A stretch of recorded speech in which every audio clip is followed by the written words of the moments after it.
Hello, everybody. I'm John Tierney, the Executive Director for the Council for a Livable World. Know that you're joining us on Facebook and also by telephone. And unlike the last town hall meeting that we did, people won't be able to call in and give us a direct question, but everybody has been emailing or on the messaging on Facebook and getting messages that way. So continue to do that if you like.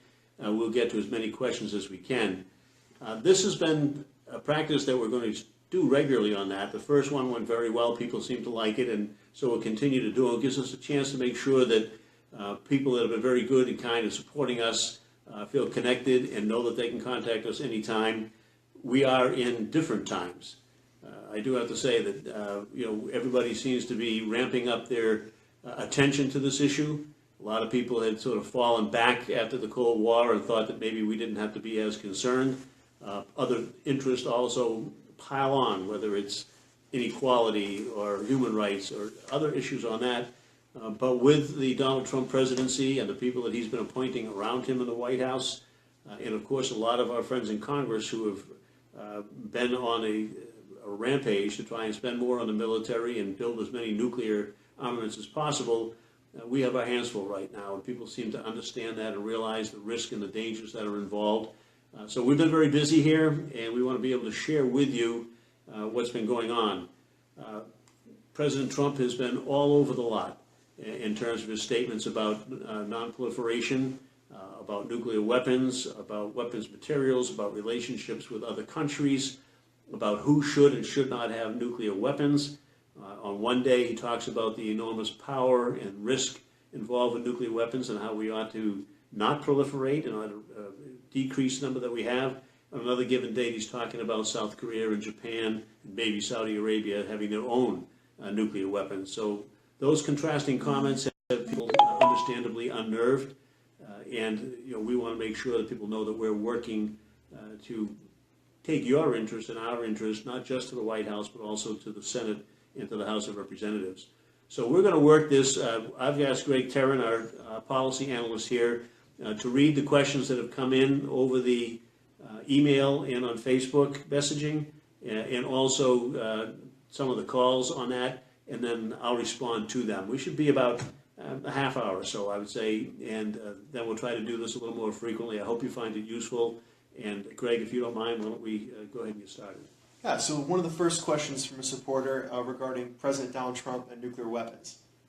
How can we control President Donald Trump's access to our nuclear weapons? I know the use of these horrendous weapons is the president's prerogative, but he is much too volatile and untrustworthy, and I think it's really scary that he's threatening to use them just because. Well, that's an expression that we've gotten a lot from people that concern, for the reasons I just stated, for the idea that his statements have been all over the lot, and he does have some erratic personal habits of tweeting late at night and making off-the-cuff statements on that. Unfortunately, as many of you know, the way that our nuclear command structure is set up right now, the president is the ultimate decider on that factor. The president can, at any moment, order that nuclear weapons be fired, and unless somebody wants to take a mutinous act and not follow those orders, in which case it'd probably be replaced by somebody who would instantaneously, the president right now is one who makes that decision and can order that it be carried out. What we can do, look, there's a great bill in the House and the Senate. Ed Markey has filed it in the Senate. Ted Lieu has filed it in the House. And it basically says that, that's not right, that no president, this was filed actually during the Obama presidency, so it was not partisan, but no single person, no president or just one man or woman should be the ones that make that decision. We understand, and this bill allows for retaliation. If somebody's firing at us, then certainly a decision has to be made quickly, and nothing is done to change that. That still the president would have the capacity and the authority to make the decision to retaliate on that. But in any instance that is a first use, other than retaliation or whatever, he would have to go to Congress and let Congress debate the issue, let them decide the matter. Since we wouldn't be at an imminent risk, that's exactly under the Constitution the role of Congress, is to make that decision and decide whether or not we ought to be engaging in war or acts of conduct like that. So I would say get behind the Markey bill in the Senate and the Lieu bill in the House. Contact your congressman, the senator, ask her or him to support that bill, to get active on it, to co-sponsor it. on that so that they know there are a number of people that are behind it, to ask that it be brought to the floor of each of the houses respectively for a vote. Talk to your community about it, write a letter to the editor, make sure that you're active on that. The other thing is that we have a lot of weapons on high alert. And the ICBMs, these are the ground-based missiles that are stationed throughout the United States, mostly in the Midwest area. We don't need them all on high alert. And it would go a long way towards bringing stability to our country if we took them off. So advocating for taking those weapons off high alert, which would, I think, be followed by other countries as well, Russia in particular, on that would lower the temperature of anybody making a mistake or miscalculation, because that is probably the largest risk that we run. So those two things would be very powerful, I think, and be very direct ways in pulling back a little bit of the risk that we run of a president making a rash judgment or action. So another question from a supporter, and this is more regarding grassroots involvement with other organizations. I feel that a grassroots effort to promote nuclear disarmament could be very effective. Does CLW provide opportunities for members to become personally involved in political action? Two-part. Also, given the human and environmental devastation even a limited nuclear exchange would bring, does CLW partner with environmental and social justice organizations in efforts to promote disarmament? That's a variable softball. I think you must have formed that one. You must have called that one in. Look, the Council for Livable World definitely works with other groups. We've been trying to do more of that. As you know, in the non-for-profit world, a lot of people get very focused on their immediate agenda and work very hard at that to satisfy people that may be issuing grants for a membership that's focused in on a single issue. But with the situation we have now in this administration and so many different communities being upset, particularly progressive communities, we're working hard to make sure that everybody's on the same page and everybody's trying to be supportive of each other. We've reached out particularly to the environmental region for, with the second part of your question answer on that, the devastation that would occur. It doesn't take a war, nuclear war between Russia and the United States to have that kind of devastation.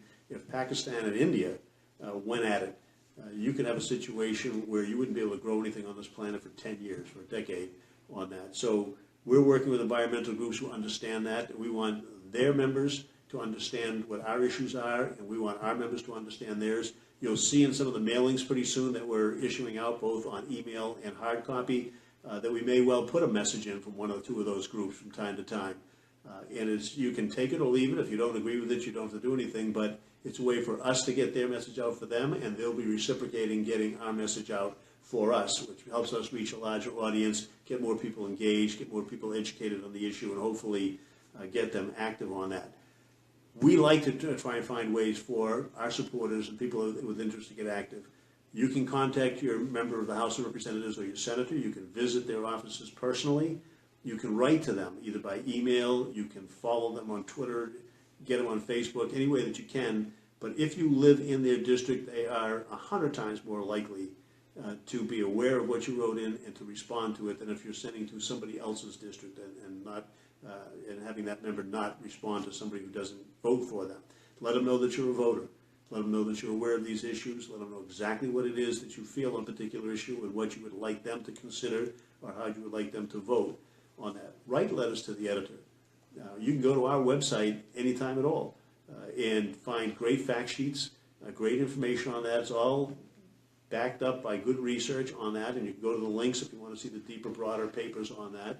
Educate yourself on that. Write a letter to the editor, write an op-ed and get it placed in your local paper. Talk to your friends. Build a community around this issue. If you're in college, go and talk to your professors and your fellow students and people on campus. Form a group maybe that does that. And if you get a large enough group, whether it's a college campus or a group of doctors or nurses or teachers or any group at all, we'll try to set up a Facebook meeting directly with you. Or on the phone if we can't do it that way. And if somebody from our organization lives out near you, may have them come by and talk and speak. So we've got to educate people. You can do all of these things that I think be particularly effective on that. So just wrap that one as besides the environmental groups, we're talking about other groups that are involved in the inequality issues. We're talking about the public interest network. We're talking to student government groups. The Physicians for Social Responsibility. So there are a number of groups that we're trying to coordinate activities with and get people involved. Some of them already deal with the nuclear issue, some of them do not. But this is a time where we need to have as many friends and as broad an audience as we can have. And so that's what we're doing. If you have ideas, don't even hesitate. Let us know. would be very happy to know. Another question on defense spending this time. President Trump has said our military is in disarray and needs a huge funding boost. Did we really neglect defense spending during the Obama term? And is increased funding necessary? No, we've not been neglecting spending in the military. It is, I spent 18 years in Congress, and we had this discussion every time the budgets came up, where anybody in the armed forces always wanted more money. All of the contractors, of course, who are in the industrial complex are always looking for more money. Yet the Pentagon is the one agency that has never, ever passed an audit. Despite there being laws requiring them to do that, they have never passed an audit. They have spent trillions, not billions, but trillions more money without any accountability on that. And great questions about where it is and where it went and did it go in the right place. They're overstocked on inventory, and many, many times they go on and on for all the hearings that we had on the oversight committees on that. They need probably a little bit more money for spare parts and maybe some more money for training, and that's as much a matter of allocation. For every time that you spend on a nuclear weapon that isn't needed, that's money that you could be spending on training or for those parts or whatever. But on the whole, they have plenty of money in their budget to do what they need to do with it. In fact, General Petraeus wrote an article very recently on that, stating just that. That he sort of was offended by the idea that we weren't prepared or we weren't ready. And his op-ed that appeared in a number of national newspapers was very clear on that point. We're in a better situation than we've been in the last couple of decades. Congress has been spending a lot of time, a lot of money. Our budget is larger than it has been proportionately in some war periods that we've had. And just recently, the other day, and I made a note, I see the Department of Defense Controller, Robert Hale, who'd been the controller for the Department of Defense for the last 5 or 6 years, whatever, came up very clearly and said, watch out for this. That people are going to be making this argument. It's unnecessary. They have the funding, and it's there. Don't let people take this opportunity because they have a president who seems susceptible to it, because you have a senator like John McCain who's never seen a defense dollar that he didn't want to spend, and other people like Mac Thornberry in Congress is the same way. A lot of times they think that it makes them sound smart, or they really believe it, one or the other, but they just think you can spend every dollar you have on defense and that'll be fine with them. They always want limitations on education, on infrastructure, on energy, and everything else. There's got to be a budget. For the military, they seem to think there's no budget, never has to be any priorities set, and no decisions made, and that's just not going to give us an effective defense system. If we knew where our money was going and it was accountable, I think we'd be a lot better off by having a defense that actually worked and money was being spent reasonably and with purpose, and the purposes that we designed it for. So we're in pretty good shape in terms of readiness on that right now, more so than we have been for a long time. And again, we are spending enormous amounts of money in excess of what is probably needed, and a good accounting and a good audit would be useful. Here's an excellent follow-up question from one of our viewers. How does the nuclear and military buildup impact Black, immigrant, and low-income communities? Well, it affects us all. I don't know that I'd single out those communities, but certainly low income is an easy one, right? The amount of money that we spend on the military that's in excess of what would provide us with the best defense in the world is money that we're not spending on streets and bridges and clean water and education and health care and all those things that matter. So whether you're in Flint, Michigan, and you need to have your water cleaned up, whether you're at another site that has environmental issues that needs to be cleaned up, whether you're in an education system that is lacking the resources to give everybody the books and materials and quality teachers that they need, those are all suffering for the excess that we're spending on military over and above what it would take to be the safest and best military in the world. So it impacts that, particularly on the spending thing, not to speak of the risk that it puts us all in terms of having instability in the world of people at each other all the time, a possible war scenario or another conflict, unnecessarily so. So, we can all benefit from that, and particularly people, human rights, issues of inequality. If we spent the money wisely and had a good defense, we'd have a stronger country. And the chiefs of staff have made it very clear in the past that by not spending money on issues that impact the groups that you mentioned on that and people generally in our communities, we're making our security a worse situation. We are putting ourselves at more risk. We are more insecure than if we spent the right amount of money on military, kept us strong, and then spent the right amount of money on making sure that we had a strong civil society that could then be supportive of our military and would be smart, good citizens, and aggressive in bringing forth those issues that are important and make this country stand out. So here's a policy question. What are the nuclear threats you see for the Trump administration? Where should the U.S. focus its time and energy? Well, again, we've had statements all over the lot. I think the biggest threat for this country right now, with this administration, this country, is North Korea. It is not a situation where you can act rashly and just put on this. It's very complex. We have an obligation, responsibility, not just to our own safety and security, but to our allies, Japan and South Korea in particular, on that. And they have very precarious situations, both conventional warfare, as well as potential for nuclear disruption with North Korea. So we have tried sanctions, and they've not been terribly effective. They've had some effect, but not tremendous effect. We'd like China to do more, but keep in mind China is not really that interested in shutting North Korea down because they're afraid that a lot of people will come over the border into China and destabilize them, or that the peninsula will be taken over by South Korea and the United States, and then they'll have what they perceive to be a less than friendly country on their border. So they're helping and cooperating to a certain extent, but we can't really expect them to go full out and work and do everything we want them to do. We're going to have to engage, that country, whether we like it or not. And we should keep the sanctions. We should make them tougher. We should make them effective, and not being imposed as effectively as they could be. We could do things to help other countries that are part of that, sanction regime do a better job of what they're doing. Some of them don't have the trained personnel. Some of them don't have the equipment.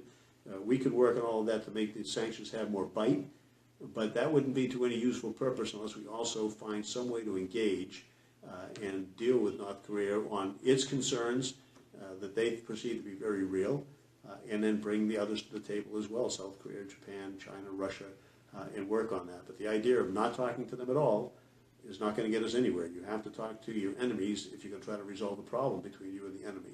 Silence isn't going to do it, nor can we just look the other way as they violate international norms and take actions that are in violation of UN resolutions on that, and therefore the sanctions have to be real and they have to have some bite. But you can't do one without the other. It doesn't make any sense. So that's a serious issue. I think making sure that the Iran agreement holds right now. We took off the table a very serious nuclear threat with the JCPOA, the so-called Iran agreement that we have on that, and I did it for a long period of time. It is not going to do any good for this administration to try and take action under the guise of enforcing that agreement that really only provides enough instance for the Iranians who want to back out of it. We should enforce it, and we should provide the resources for the IAEA, the International Atomic Energy Agency, to do its enforcement provisions on that, work with the other communities, the other countries that were involved in negotiations with us to make sure that it's enforced. But don't let this administration try to find ways to make the thing come down, because there really is not another good alternative. If the agreement falls, then Iran can build whatever they want to build. They're no longer constrained by that. We're not going to make any friends with the other countries that were part of the negotiations, all who want this agreement now to hold and be implemented and enforced. And we lose an opportunity. You need an opportunity to build on this agreement. There's every chance that over time, we'll be able to work with Iran on some other areas which we're still upset. There's nothing stopping us now from going in and having sanctions against them, the ones that are still in force with respect to missiles and things of that nature. But we should take an opportunity to try and deal with all those issues as we go forward, and they have been in compliance. Iran, according to the International Atomic Energy Agency, are in full compliance with the terms of the agreement, and it would not be helpful for this country's security to break that. The last thing I'll say on that, because there are many concerns with that, is terrorists. We want to make sure that we take a real effort to have nuclear materials, weapons-grade materials, secured and kept safely and eliminated where we can. We did a good job in the treaty that we had with Russia over years in the parts of the Soviet Union that disbanded, and we went in a number of countries. We eliminated all of those materials. There are still countries out there that have them.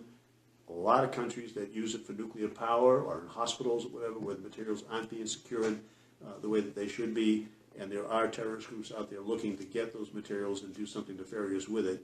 We need to get back into cooperative efforts internationally to get those materials, secure them, make them safer, and eliminate them over time. And the administration would be well served to press on those issues. So another question, this one regarding the UN General Assembly process. Do we see any hope in the effort of the UN General Assembly process towards resolving for a worldwide nuclear weapons ban?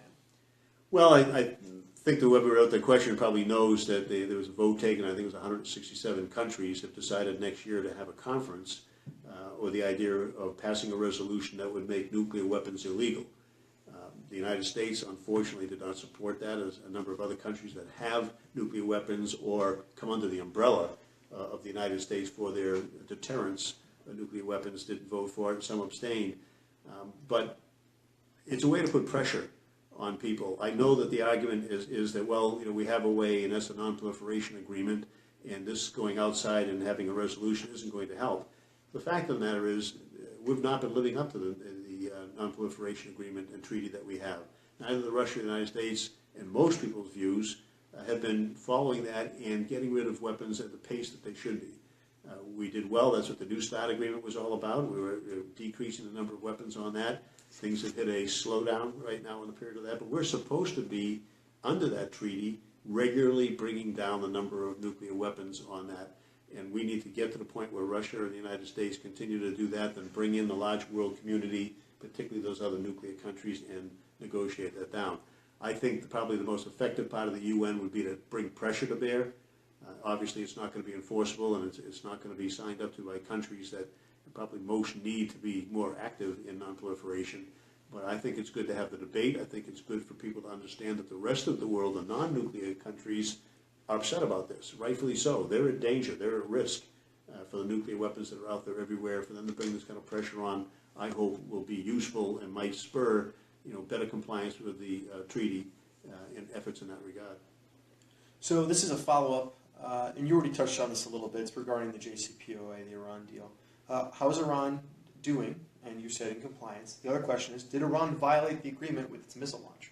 Oh, well, that was what I was alluded to, and I said that you can't have this administration use the excuse that they're supposedly finding non-compliance by the Iranians or violations or putting enforcement provisions in that would break the treaty by our half. The Iranians filed a missile. The only prohibition under the JCPOA, the so-called Iranian agreement, was that they fired a missile that had a nuclear weapon on it or that could maintain a nuclear weapon. That was not that type of weapon. They did not violate that provision. There's a UN resolution out there also that asked the countries not to do that, but it's a voluntary ban on that type of missile, so there was no violation there.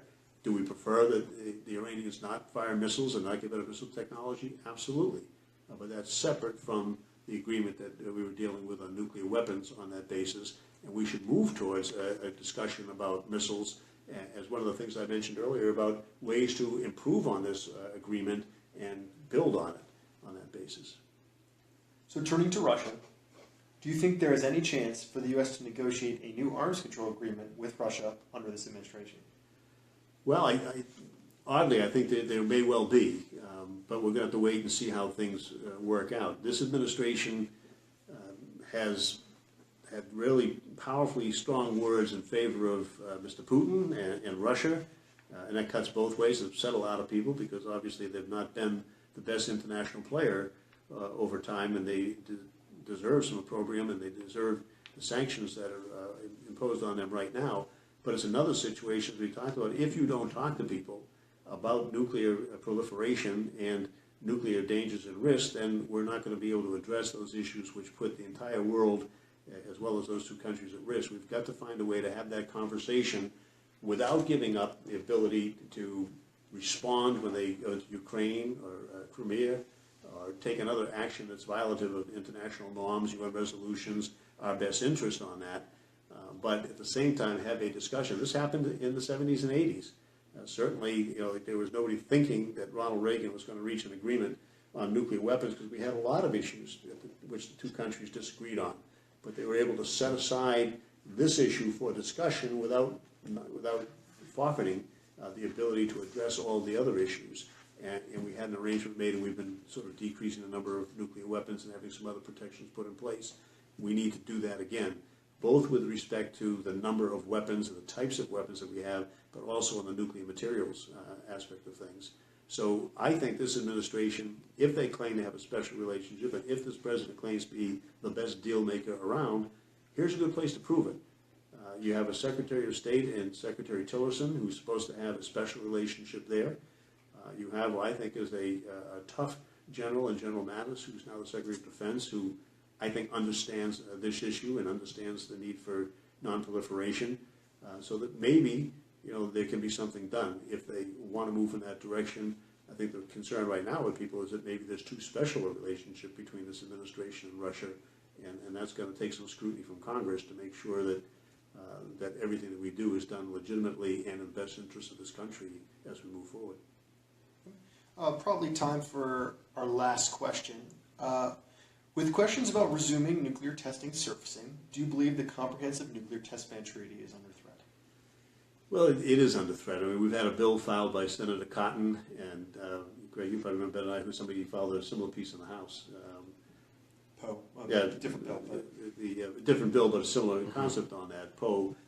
And the idea is they want to get rid of the Comprehensive Test Ban Treaty, which we haven't ratified, and the Senate hasn't ratified it yet on that basis. This is an incredibly important treaty. We do not need to test the nuclear weapons in order to verify their efficacy, their efficiency, their usefulness, and their life on that. In fact, we probably have a better regime for doing that now than actually exploding them. At least that's what the experts at the laboratories tell us, and other experts and scholars tell us on that we can get better certainty from the way that we verify them right now. But once you start getting around and not having the test ban treaty and start exploding them, then everybody else is going to start exploding them. And then you're going to have trouble because particularly our friends in the environmental community just know what happens when you get the material that comes up from nuclear explosions, it gets into the atmosphere, blocks out what we need here to grow food and to live our life on this planet on that. So it's incredibly important that that treaty stay in effect, that we ratify it. I'm not sure that this is the administration where we're going to see actual ratification unless there's a real change of mindset of many of the senators right now. Unfortunately, you get some people in there that really take a hard view on this, but maybe with education, maybe over time, if we convince this administration, then they can work on, and make it difficult for people not to go along and ratify it. It is probably one of the more critical treaties right now that we should do. When it was last brought up for a vote and it lost, it was a setback for the progressive community for a while, and people have been hesitant to bring it forward. We probably don't want to risk doing that again, but we certainly don't want them to pass a bill that says that you can't consider it or to pull out completely from consideration on that. So that's really critical. So I know that maybe there are other people that have questions that they want to submit or whatever. We will certainly respond to them by email or on Facebook messaging if you have on that or whatever. We just hope that this was a chance for people to get a little bit of a connection, to know that we're working for you and with you, and that we need your help on that. And we think this is an important time when this issue has really come to the forefront again, and we need to capitalize on that and get the public at large to start getting really active so that we can do our job here in the communities as well as in Washington and get Congress and this administration moving in the right direction. I hope you'll consider liking us and following the Council for a Livable World Facebook. I hope you'll also consider us on Twitter, which our handle is @LivableWorld, and sign up for our updates at www.livableworld.org on that. So Facebook, Twitter, the website, telephone, whatever you want. We'd love to work with you, and thank you for your interest, and thanks for participating tonight. We'll do it again before too very long. Good night.